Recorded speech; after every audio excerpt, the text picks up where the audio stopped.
अस्सलाम वालेकुम। Technical Sindhi channel में खुश आमदीद। King MZK।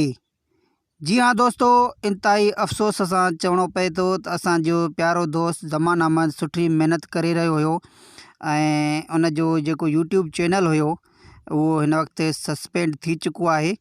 ऐं मां तव्हांखे ॿुधाईंदुसि त पंहिंजी राय ॾींदुसि त उहो कहिड़े ॻाल्हि जे करे उहो सस्पेंड थियो आहे ऐं असांखे ॾुख बि थियो आहे।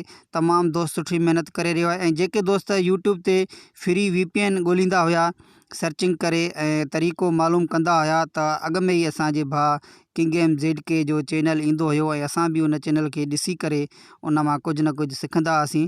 पर अफ़सोस सां चवणो पए थो उन में कुझु वजहनि जे करे उन्हनि जो चैनल जेको हो किंग MZK जेको आहे सस्पेंड थी चुको आहे।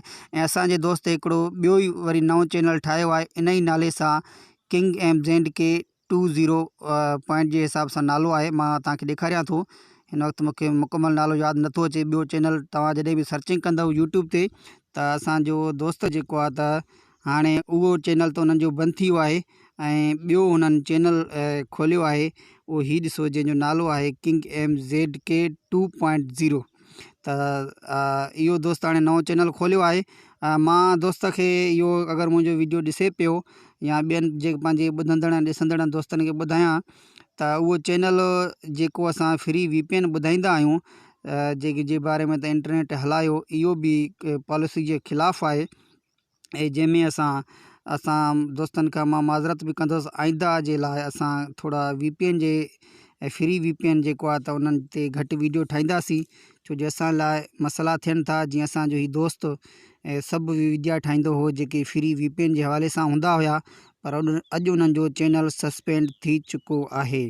त असां बि आईंदा थोरो माज़रत दोस्तनि खां त आईंदा इन टॉपिक ते वीडियो असां घटि ठाहींदासीं ऐं असां हिन दोस्त सां गॾु आहियूं त इनशाला हिननि जो वरी ॿीहर हीउ चैनल जेको आहे त वरी बि कामयाबु थींदो ऐं हीअ वधीक जेको आहे त कामयाबी माणींदा। पर असां दोस्त खे इहा राय ॾींदासीं त हाणे हुननि नए सिरे सां कमु शुरू कयो आहे त बराए महिरबानी फ्री VPN जे हवाले सां इहे वीडियो न ठाहिनि। इन जे ई करे हुननि जो चैनल ई सस्पेंड थियो हो। दोस्त ख़ासि करे माइंड बि कंदा त यार असां पोइ जेके फ्री VPN हलाईंदा हुआसीं उहे न वीडियो न ठाहींदा त पोइ असांजे मज़ो न ईंदो पर असांजे लाइ बि मजबूरियूं आहिनि।